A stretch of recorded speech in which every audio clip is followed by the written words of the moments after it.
Hi, I'm Tanya and welcome to Global Bakes. Today we're going to be making cinnamon rolls, which is my signature dish. Everybody asks for cinnamon rolls. My oldest son wants them for his birthday cake every year or every weekend for breakfast, whichever comes first. So first, I've already done the mise en place for us. I've got all of our ingredients in place. That way I don't ever run out of something, get halfway through a recipe and realize I don't have any eggs or I don't have any milk. So lay out all your ingredients. The recipe is going to be in the description box below, or you can check out my website, globalbakes.com. So let's get started on our cinnamon rolls. First, I'm going to have 90 milliliters of water and 90 milliliters of whole milk. I just mixed them together in 1 cup. And I'm going to add 50 grams of softened butter in there. And this is really soft. It's been sitting here warming up. Okay, there we go. I'm going to pop this in the microwave for about 20 seconds. And there we go. It's starting to melt. So we'll just stir this up. And we're going to set it off to the side to just let the butter soften up just a little bit more. Then we're going to start on our ingredients in our stand mixer. I do like to do most of the kneading by hand, but the mixing is so much easier if you just do it in your stand mixer. So we are going to start with 350 grams of all-purpose flour. And I do use all-purpose instead of bread flour because bread flour is going to give you a lot more gluten, but it's also going to make the dough tougher. And I like my cinnamon rolls nice and soft, so we're going with all-purpose. Next, you're going to add 60 grams of granulated sugar, 1 teaspoon of salt, and I add that over to the side of the bowl so that I can add the yeast to the other side. Salt has a tendency to kill yeast, so you want to keep them separated until you start mixing in the other ingredients. Now I'm using instant yeast. Instant yeast doesn't have to be proof before you use it. You can just dump it right in the bowl. I'm using 7 grams. If you don't have instant, you want to use active dry. That's fine, but what you would do is you would use 9 grams of active dry, add it into the warm milk, and let it sit for about 10 minutes. Once it turns all frothy, it's ready to use and you know your yeast is activated. But active dry takes that extra little bit of time with your milk and water. So I just stick that over to the side. Now I'm going to give these a real quick mix with my dough hook, just to kind of get all those ingredients mixed in together.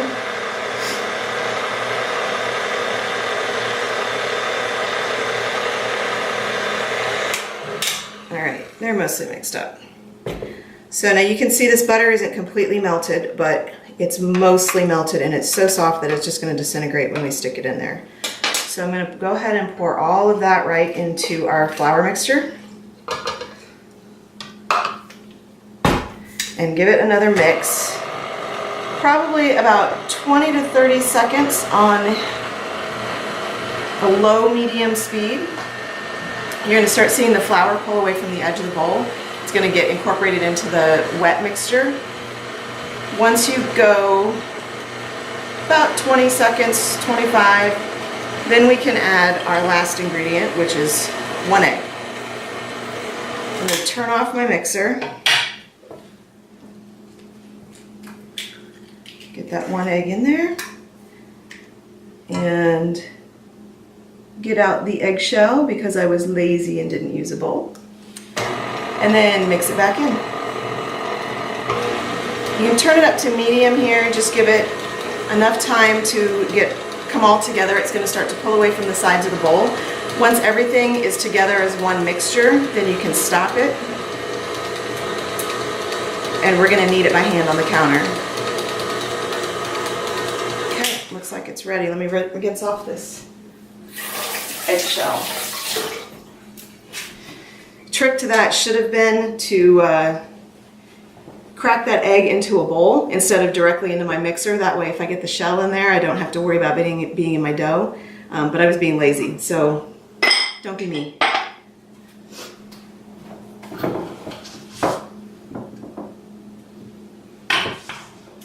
So we're going to use a little bit of flour. I'm only going to put a little on here. You do not want to add too much extra flour to your dough. Sometimes your dough will seem really sticky and wet and you think you're never going to be able to knead it, but that's okay. Keep going. Don't add too much more flour or your dough is going to end up really hard and dry. So we're gonna dump all of this out, and I do use this board that I have here. It's just a glass pastry cutting board, but I love it because I can keep all of the mess in one place. It's a lot easier to clean up. So you can see we still have lots of tacky areas. It's not quite come together, but we're gonna just knead this together. When you knead it, you wanna just pull back, push away with your hand, turn it, pull back, push in with your palm of your hand, turn it, and you just keep going. Now this is gonna take probably 5 minutes, 6 minutes, until you get enough gluten formed in your dough. If it starts to stick, you can add a little bit more flour, but like I said, don't add too much. Another good trick to have on hand is my handy dandy dough scraper. This guy goes everywhere with me. If stuff starts to stick, you can just pull it up, and you can even knead with this. If it's really sticking to your hands, you can use this to help you move the dough around. But let's just get dirty.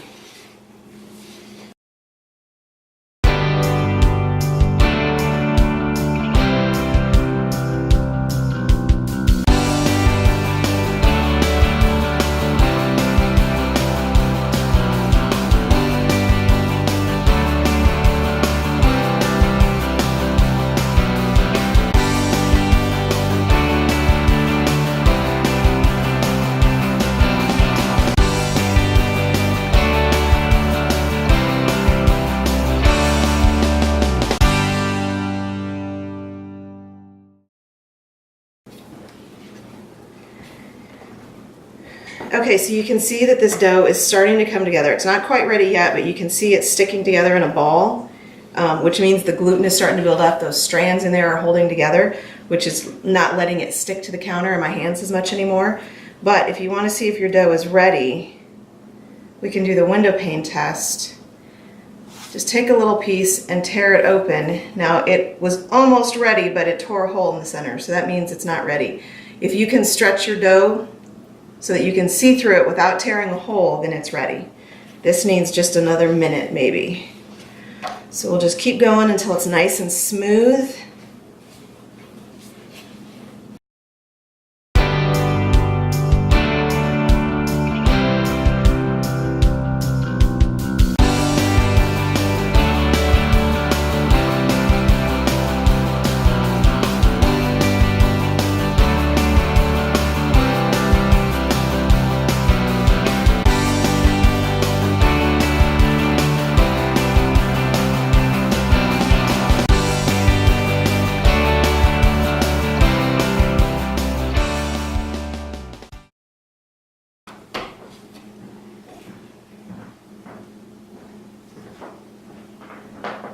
So we'll try another window pane test and see how it does. So that, you could almost read a newspaper through it, and it's not breaking. So that's a good window pane test. You could see this ball is smooth on the outside. It's staying together even when it does stick. It rather would stick to itself than to the board. So we are ready to go. I'm going to just shape it into a ball and grab my clean bowl.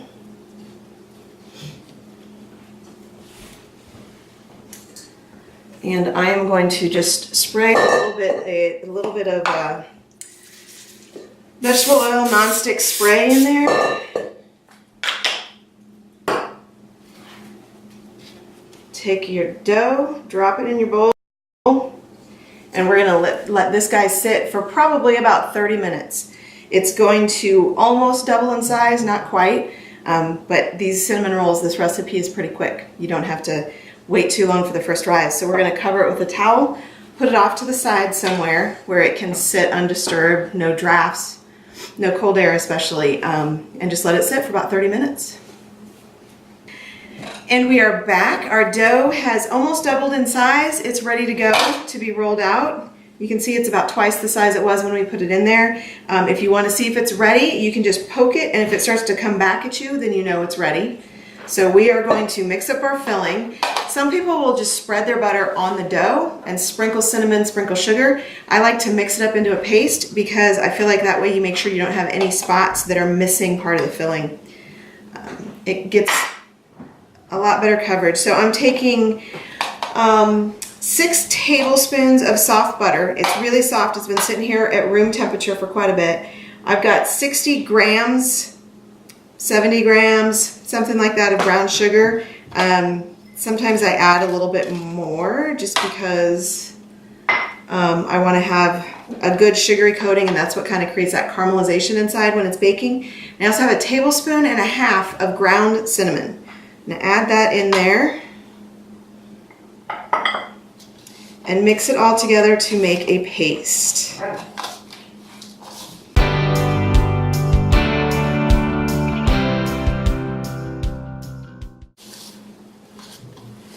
Okay, so we have a nice paste of brown sugar, butter, and cinnamon. We're going to set that to the side and start rolling out our dough. I'm going to grab a little flour.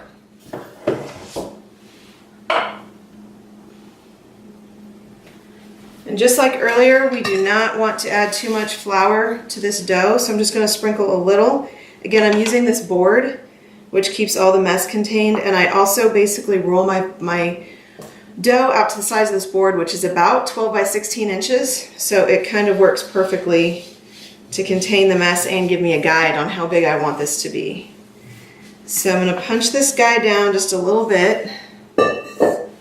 Use my fingers to start spreading him in the shape that I want it to go. Then I will grab my rolling pin. Get just a little bit of flour in your hands.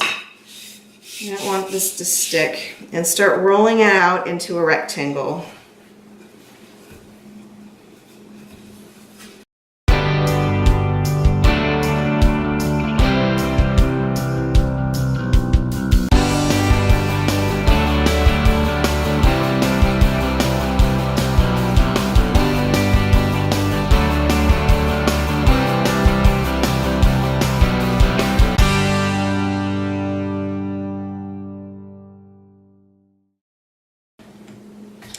Okay, now we can spread our filling all over the top.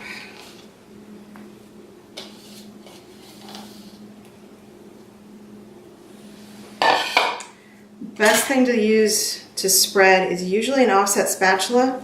You can really get it nice and even. Just cover the whole thing, but I like to leave a little bit of an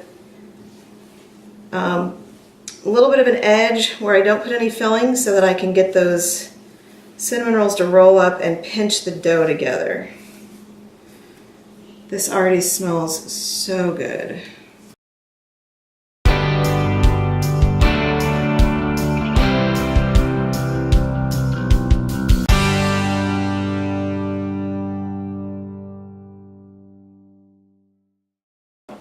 Okay, we've got a pretty even layer with a little bit of a border all the way around.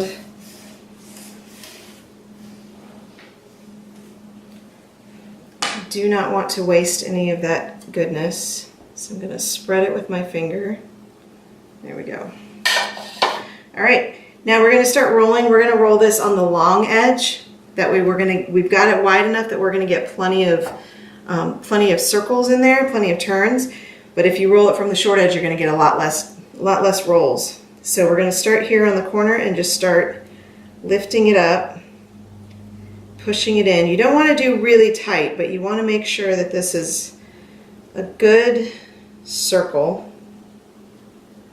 Let's go all the way down to the end, and then you can just start pushing it. And I lift, pull, tuck, just a little bit. Lift, pull, and tuck as I go.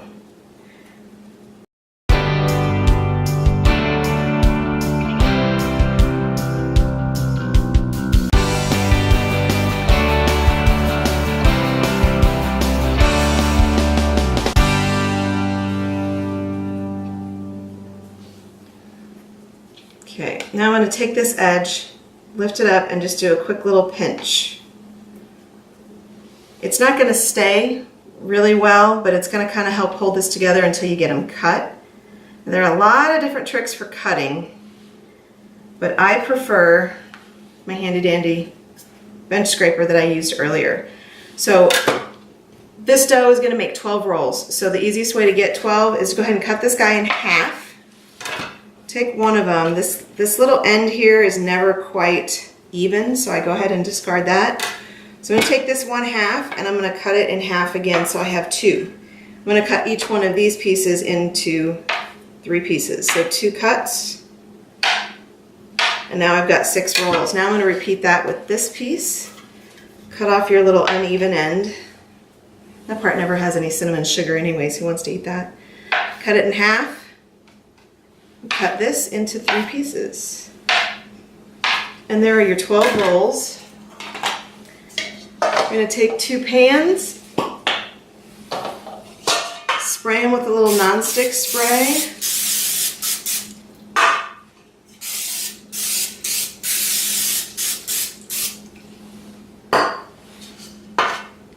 And one plopped in the middle. Now these guys are going to grow in the pan as we let them go through their second proof. So we don't want to put them too close together. We're just going to put 6 in each pan with a little space all around them, and they are going to get a towel. We're going to cover them up and we're going to let them set for probably about an hour. It might even be an hour and a half depending on the temperature in your kitchen. So we'll be back soon to bake. Okay, so our cinnamon rolls have risen in the pan. There's still a little bit of room because there is going to be a little bit of oven spring. They're going to pop up and grow a little bit more as soon as that heat from the oven hits them.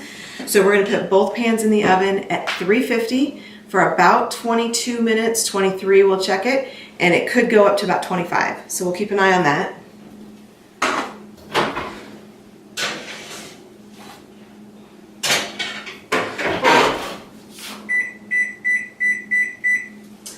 And while that is going, we're going to make the icing. So you can make a really simple powdered sugar and water or powdered sugar and milk glaze if you want to, but I like to make kind of a caramely icing that goes on top. It's really good, super rich. So I'm going to take 4 tablespoons of butter, grab a spatula to get my really soft butter out of here. Add 60 grams of brown sugar, and we're going to go over to the stove and we're just going to heat that up and stir it together until the brown sugar melts and the butter is melted. And now that our butter is melted, our brown sugar is mixing in really nicely with the butter, I am going to add 2 tablespoons of milk and a teaspoon of vanilla. I've just mixed them in here together. Make sure you take it off the heat before you add those, and then start whisking them together. Once you get those mixed up, we're going to add up to about 2 cups of powdered sugar.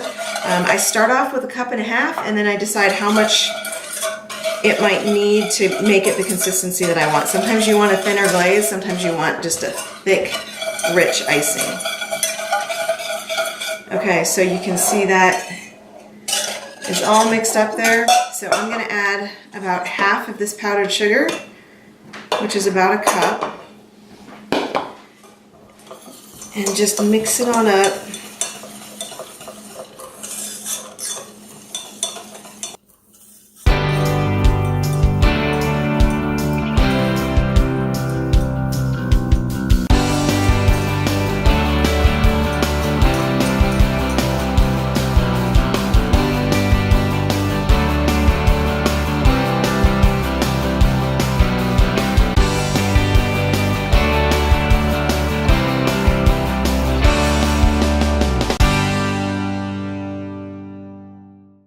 This is a pretty thick icing.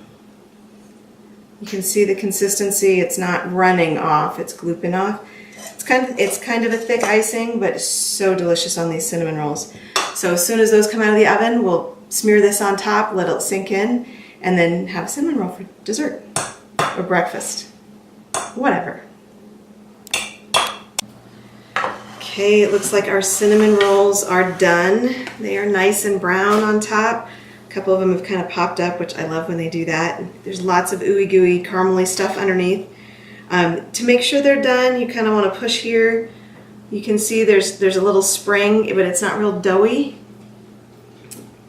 These look pretty good. I'm just gonna keep them in the pan and spread some icing on them. If you want to, you can get them out of the pan before you spread the icing, especially if you're gonna give them to somebody as a gift or serve them on a nice brunch table or something, you'd wanna take them out of the pan. I'm gonna leave them right where they are. And then I'm gonna take the icing that we just made, and I'm gonna use about half on each pan. And like I said, I go in hot. I go in when they're still warm. That icing is gonna melt right into all of the creases.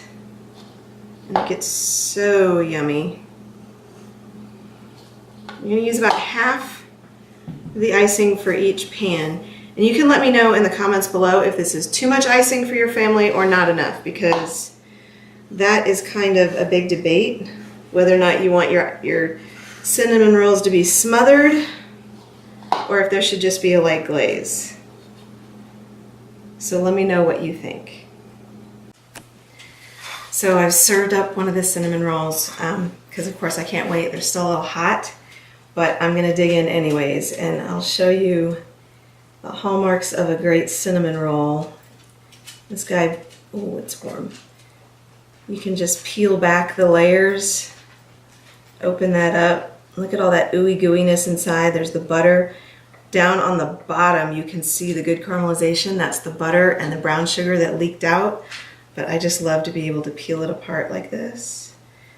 It's like an Oreo. Is there a right way to eat it? I like to unroll my cinnamon rolls when I eat them. So let's take a bite and see how it is.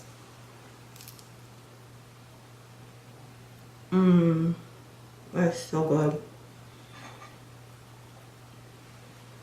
So, there you have it. My version of the perfect cinnamon roll. If you like this video, please make sure that you like and subscribe and come back for more videos. Bye.